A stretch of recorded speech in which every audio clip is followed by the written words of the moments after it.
देखो last class में हमने फोटो इलेक्ट्रिक एमिशन के बारे में कुछ डेफिनेशंस किया था और पोटेंशियल का वेरिएशन किया एक ग्राफ से।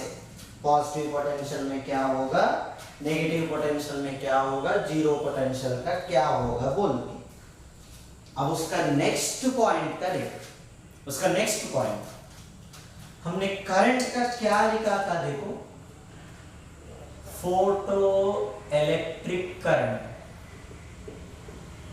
इसका फार्मूला लिखा है हमने I is equal to NE by T। I value NE by T। N मतलब number of photo electrons, T मतलब टाइम। पोटेंशियल चेंज किया तो टाइम चेंज हो रहा है, पोटेंशियल चेंज किया तो टाइम चेंज हो रहा है। तो मुझे नंबर ऑफ फोटो इलेक्ट्रॉन्स को चेंज करना, मुझे नंबर ऑफ फोटो इलेक्ट्रॉन्स को चेंज करना। वो कैसा करना, मतलब इंटेंसिटी को चेंज करना। नंबर ऑफ फोटो इलेक्ट्रॉन्स को चेंज करना है, इंटेंसिटी को चेंज करना। Note point, to change number of photoelectrons,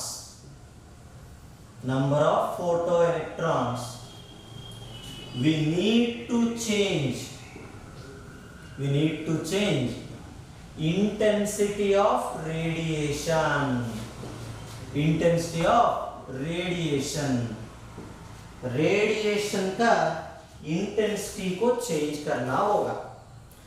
time के लिए पोटेंशियल चेंज किया था, वो लास्ट क्लास में हुआ है ना अपने को। पोटेंशियल चेंज करने से टाइम चेंज हो रहा है, वो कैसे होगा वो लास्ट क्लास में हो चुका है। अब अपने को फोटो इलेक्ट्रॉन्स को चेंज करना, तो फोटो इलेक्ट्रॉन्स को चेंज करना है, इंटेंसिटी को चेंज करना। तो ये क्या है इंटेंसिटी का मतलब, देखो इंटेंसिटी का फार्मूला यूनिट्स एंड डायमेंशन पे है अपने को। इंटेंसिटी मतलब energy by area into time. Intensity का formula energy by area into time. ये देखने के बाद सबको क्या लगेगा, इंटेंसिटी और एनर्जी डायरेक्टली प्रोपोर्शनल। ये फार्मूला सिर्फ इंटेंसिटी को कैलकुलेट करने के लिए, ये formula only for calculation,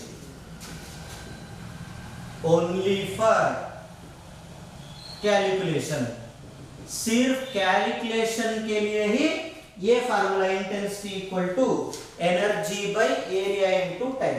energy by area into time is only for calculation, मगर intensity is independent of energy. Intensity is independent of energy। Intensity is independent of energy। Formula है अपने को intensity equal to energy by area into time, मगर intensity is independent of energy. तो किसके ऊपर depend होगा, मतलब सोर्स के ऊपर डिपेंड होगा। मतलब जिस सोर्स से इंटेंस रेडिएशन बाहर आ रहा है, मतलब जिस सोर्स से रेडिएशन बाहर आ रहा है वो सोर्स के ऊपर डिपेंड होगा। Intensity depends on nature of source. Intensity depends on nature of source. Independent of energy, dependent on nature of source। Intensity is independent of energy but depends on nature of source। तो आज का class में ये पढ़ना है। Last class में potential के बारे में पढ़ा था ना, तो इस क्लास में इंटेंसिटी के बारे में पढ़ रहा है। देखो एक बार फिर से देखना, पहला 3-4 क्लास को ही थोड़ा सा तुम लोग को नया दिखेगा, बाद में है ना ये पूरा मॉडर्न फिजिक्स 4 चैप्टर बहुत सिंपल चले जाएगा, क्योंकि ये सब नया है, थोड़ा सा स्लो और वही रिपीटेडली बता रहा। एक 3-4 क्लास हो गया है, सब बेसिक आ जाएगा, तब बाद में है ना तुम लोग को आदत हो जाएगा और इजी भी हो जाएगा। टाइम को चेंज करने के लिए पोटेंशियल को चेंज किया था, सेकेंड लेक्चर में हुआ था। पोटेंशियल चेंज किया है, टाइम चेंज हो रहा है। अब अपने को number of photo electrons change करना, इसको चेंज करना नंबर ऑफ फोटो इलेक्ट्रॉन्स, और number of photo electrons change करने के लिए क्या चेंज करना होगा? Intensity of radiation. Number of photo electrons change करने के लिए इंटेंसिटी ऑफ रेडिएशन को चेंज करना। तो इंटेंसिटी चेंज किया है, for number of photo electrons changes, तो वो भी इंटेंसिटी का formula energy by area into time, वो सिर्फ इंटेंसिटी को कैलकुलेट करने के लिए formula, only for calculation. Intensity is independent of energy, depends on nature of source. तो फर्स्ट इंटेंसिटी के बारे में पढ़ने के बाद वो नंबर ऑफ फोटो इलेक्ट्रॉन्स को कैसे चेंज करेगा वो देखेंगे। तो intensity independent of energy, depends on nature of source. अपने को सिलेबस में 3 टाइप्स का सोर्सेस है, only 3 types of sources. Point source, cylindrical source, plane source। point source, cylindrical source, plane source, 3 types का sources। point source, plane source, sorry, point source, cylindrical source and plane source। तो उसने first type point source. Point source के लिए ना intensity is inversely proportional to square of distance. Intensity is inversely proportional two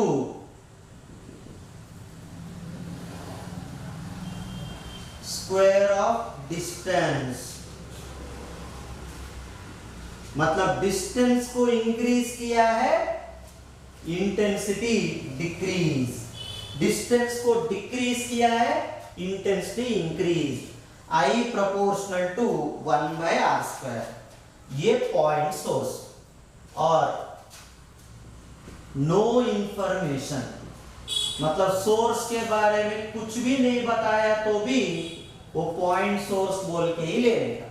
point source बोल के दिया है या सोर्स के बारे में इंफॉर्मेशन नहीं दिया तो भी वो पॉइंट सोर्स बोल के लेना। पॉइंट सोर्स के लिए I proportional to 1/r², मतलब intensity is inversely proportional to square of distance. Intensity is inversely proportional to square of distance point source के लिए। नेक्स्ट सेकेंड टाइप, इसमें सेकेंड टाइप का सोर्स सिलिंड्रिकल सोर्स और line source. Cylindrical source और line source, ये types of sources है ना, फिर से तुम लोग को वेव ऑप्टिक्स में आएगा। इसे इधर डेप्थ में पढ़ाई किया है समझो, उधर इजी हो जाएगा। तो सेकेंड टाइप सिलिंड्रिकल सोर्स और लाइन सोर्स, इसके लिए intensity proportional to 1/r। 1/r। Intensity is inversely proportional to, intensity is inversely proportional to distance। इधर स्क्वायर ऑफ डिस्टेंस होगा पॉइंट सोर्स के लिए, सीधा डिस्टेंस रहेगा सिलिंड्रिकल सोर्स और line source.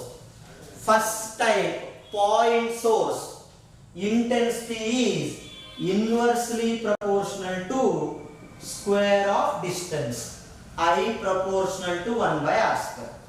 Second time, cylindrical source or line source, I proportional to 1 by r, intensity is inversely proportional to distance. अब third source, plane source. Plane source के लिए ना intensity is independent of distance. Plane source intensity is independent of distance. मतलब distance change किया तो भी intensity change नहीं होगा. Point source intensity inversely proportional to square of distance. Cylindrical source intensity is inversely proportional to distance. Plane source intensity is independent of distance. Intensity is independent of distance. तो distance change किया तो भी plane source के लिए intensity change नहीं होगा. तो ये 3 types of sources. तो intensity सिर्फ nature of source के ऊपर ही डिपेंड होगा. तो अब अपने को आया है इंटेंसिटी का फार्मूला, और वो किसके ऊपर डिपेंड होगा वो भी कैसा है. तो ये हो गया. तो नंबर ऑफ फोटो इलेक्ट्रॉन्स का ये कैसा रिलेटेड है, मतलब अपने को वही चाहिए ना, number of photo electrons, we need to change intensity of radiation. तो कैसा है, इंटेंसिटी अगर मैंने इंक्रीज किया है, समझो, सुनो सही से, इंटेंसिटी अगर मैंने इंक्रीज किया है, number of photo electrons increase होगा. Number of photo electrons increase, number of photo electrons increase, current increase, वो भी सैचुरेशन करंट इंक्रीज होगा. क्या इंक्रीज होगा, सैचुरेशन करंट इंक्रीज होगा. पॉइंट बता रहा हूं, देखो, intensity is increase, intensity is increase, number of photons will increase, number of photons will increase, number of photons increase, number of photo electrons increase, number of photo electrons increase, number of photo electrons increase, current will increase. तो ये कितना क्यों बता रहा ना, same relation तुम लोग को केमिस्ट्री में भी रहेगा, मगर उधर कंफ्यूजन रह जाता है. तो कंफ्यूजन इधर निकाल रहा हूं, देखो, intensity increase, structure of atom में जो भी कंफ्यूजन रहेगा वो इस रिलेशन पे निकल जाएगा तुम लोग. इंटेंसिटी इंक्रीज,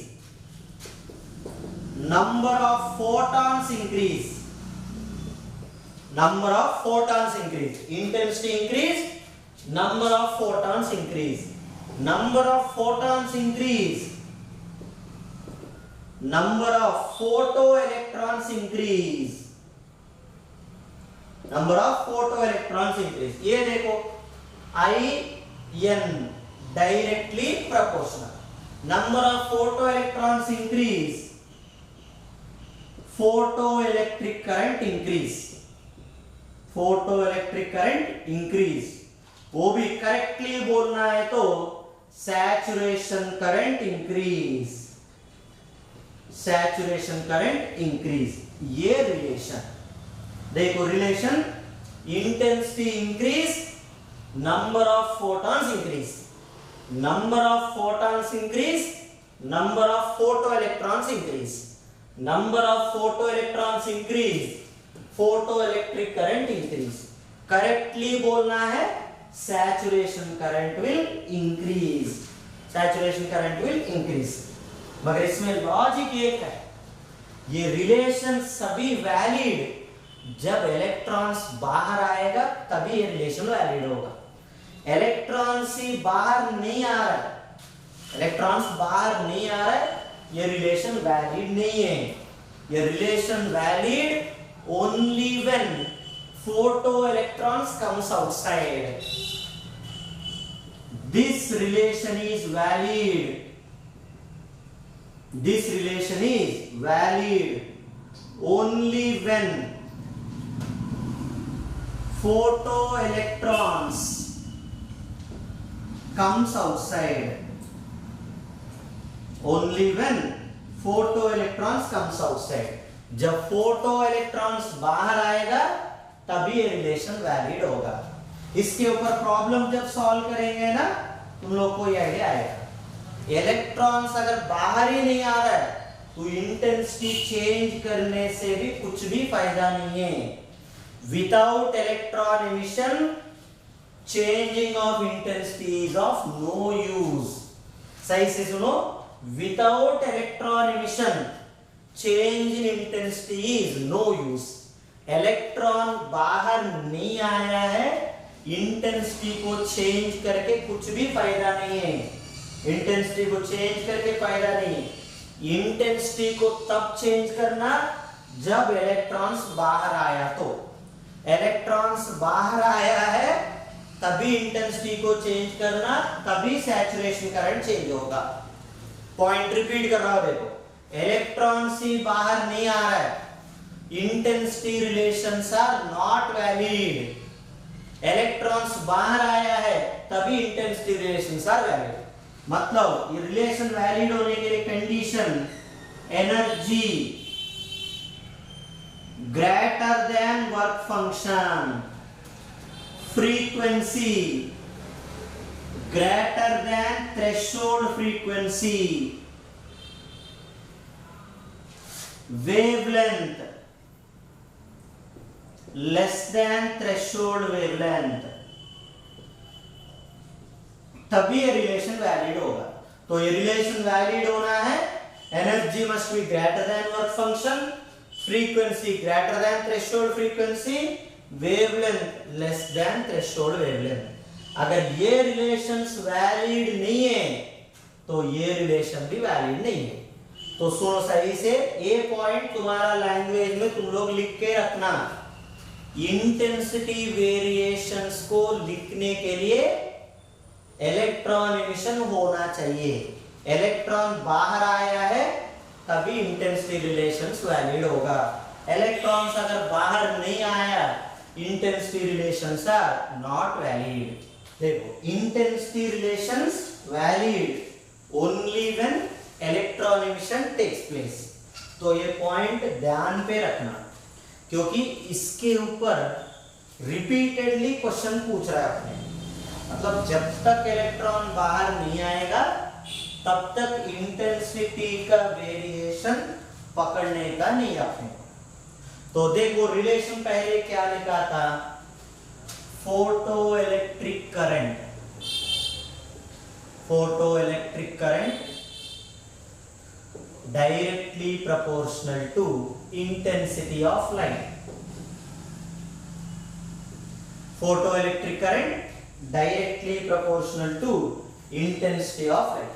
इंटेंसिटी इंक्रीज करो, फोटो इलेक्ट्रिक करंट भी क्या होगा, इंक्रीज। दोनों डायरेक्टली प्रोपोर्शनल, इसलिए दोनों के बीच में ग्राफ का shape straight line passing through origin. Graph between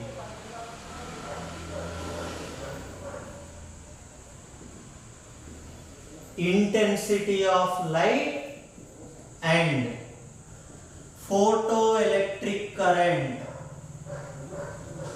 shape of graph between intensity of light and photoelectric current, straight line passing through origin। क्योंकि दोनों भी एक दूसरे को डायरेक्टली प्रोपोर्शनल रहेगा। Directly proportional straight line passing through origin, photo electric current intensity. तो दूसरा हो गया। तो अब नेक्स्ट इंपॉर्टेंट पॉइंट, तो इस पॉइंट से है ना ड्यूअल नेचर में जो भी नया तुम लोग को सीखना होगा वो सब हो जाएगा। मतलब नेक्स्ट क्लास से एप्लीकेशंस करना चालू हो जाएगा अपने को।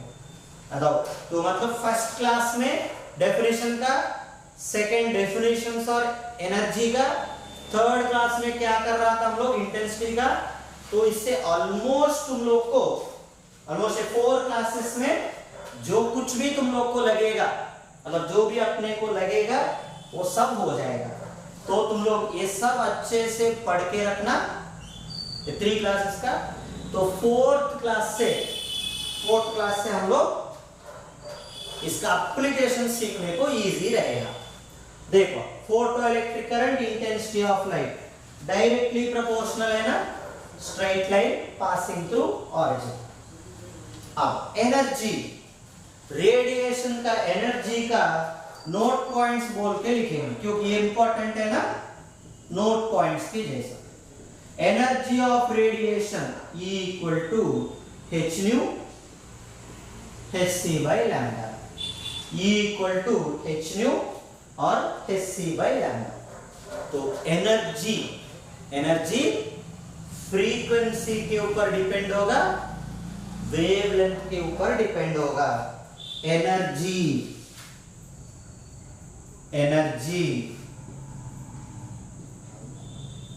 Depends on frequency and wavelength. Energy और फ्रीक्वेंसी डायरेक्टली प्रोपोर्शनल, एनर्जी और wavelength inversely proportional.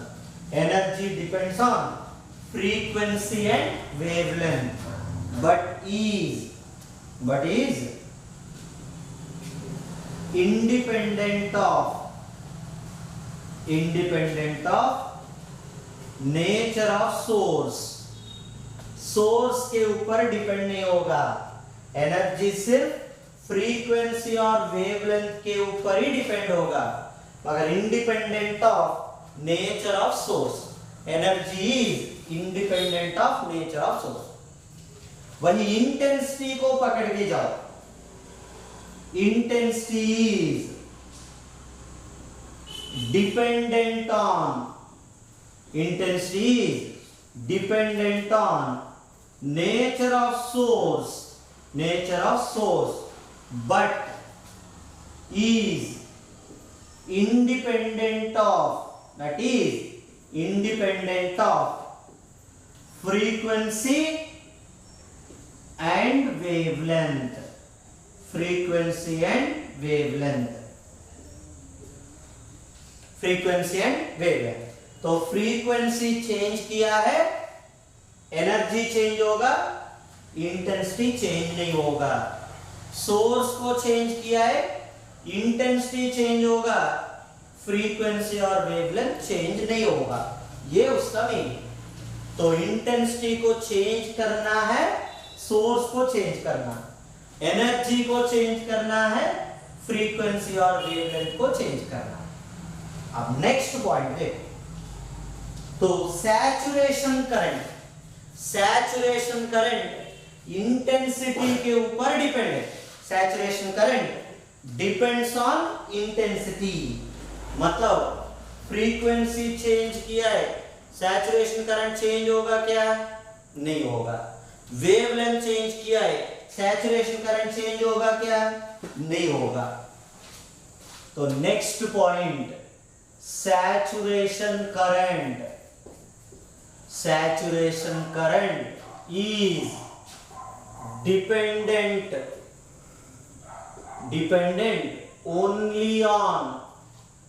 only on intensity.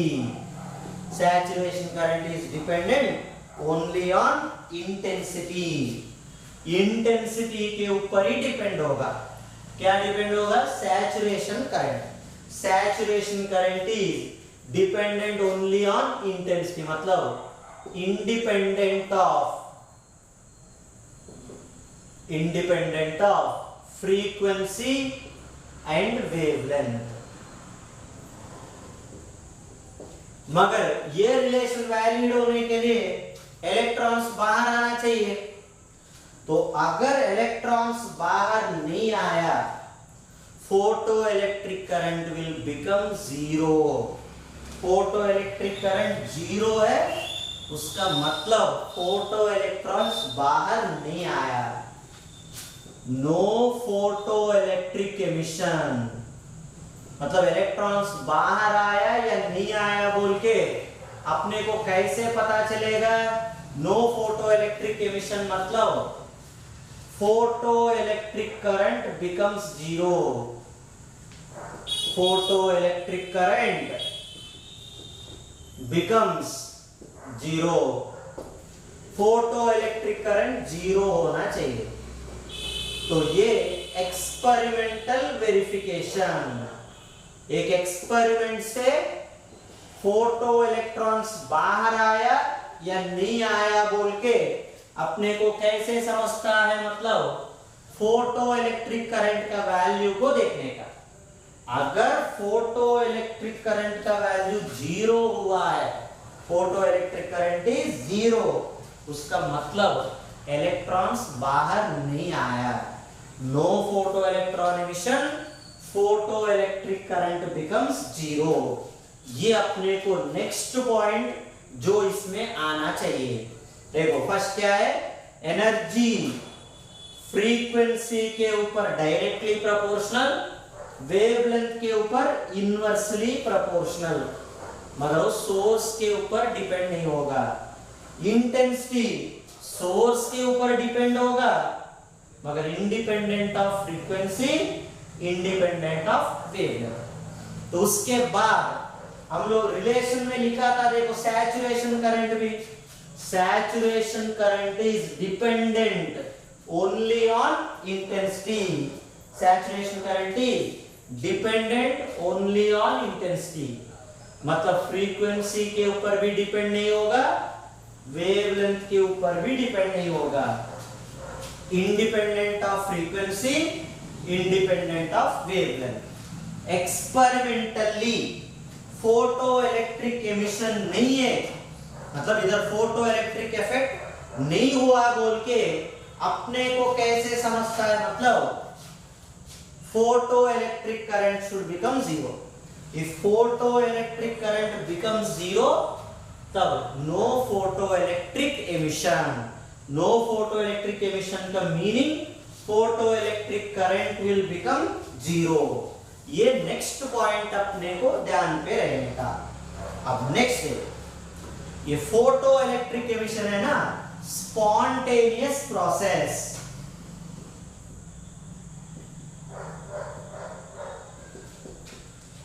Photo electric emission is spontaneous process. Spontaneous मतलब जैसा लाइट इंसिडेंट हुआ है वैसा तुरंत इलेक्ट्रॉन्स बाहर आ जाएगा। मतलब लाइट इंसिडेंट होने के लिए और इलेक्ट्रॉन्स बाहर आने के लिए टाइम गैप नहीं रहेगा। There is no time gap between incident radiation and electron emission. There is no time gap between incident radiation and electron emission. अगर वो टाइम गैप को भी कैलकुलेट करना चाहता है, 10⁻⁹ सेकेंड्स। 10⁻⁹ सेकेंड्स मतलब negligible.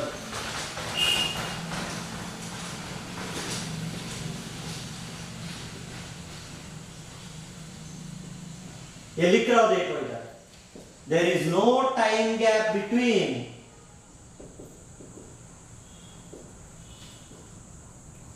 incident radiation and emission of electrons। Radiation incident होने के लिए और इलेक्ट्रॉन एमिशन होने के लिए गैप नहीं रहता है, इसीलिए स्पॉन्टेनियस प्रोसेस। और वो भी एक्सपेरिमेंटली 10⁻⁹ सेकेंड्स। 10⁻⁹ सेकेंड्स मतलब कुछ भी नहीं है वो। तो there is no time gap between incident radiation and emission of electrons। इसीलिए photoelectric emission is spontaneous process। photoelectric emission is spontaneous process। ये अपने को नेक्स्ट theoretical point जो अपने को आना चाहिए। तो इससे ये फोटोइलेक्ट्रिक इफेक्ट में जो भी बेसिक पॉइंट्स है वो सब हो गया है। तो ये सब अच्छे से नोट्स बनाओ, ये 3 क्लासेस का, और ये सब पढ़ के आना नेक्स्ट क्लास के लिए, क्योंकि नेक्स्ट क्लास से एप्लीकेशन स्टार्ट होगा। मतलब ये सब अगर आ गया है वो एप्लीकेशंस बहुत इजी हो जाएगा, मतलब कोई बाय हार्ट करने की जरूरत नहीं पड़ेगा। ड्यूअल नेचर से इजीली तुम लोग दो क्वेश्चन सॉल्व कर सकता है, एक थ्योरेटिकल का और एक प्रॉब्लम का। बहुत सिंपल आएगा, सिर्फ नोट्स अच्छे से बनाओ इसका। जहां पे समझ में नहीं आता है तुम लोग को, तुम्हारा लैंग्वेज में एक सेंटेंस लिख के रखना, वो सब हो जाएगा अपने को। तो नेक्स्ट क्लास में applications of photo electric effect, मतलब ग्राफिकल क्वेश्चंस का थोड़ा सा हायर ऑर्डर क्वेश्चंस आ जाएगा अपने।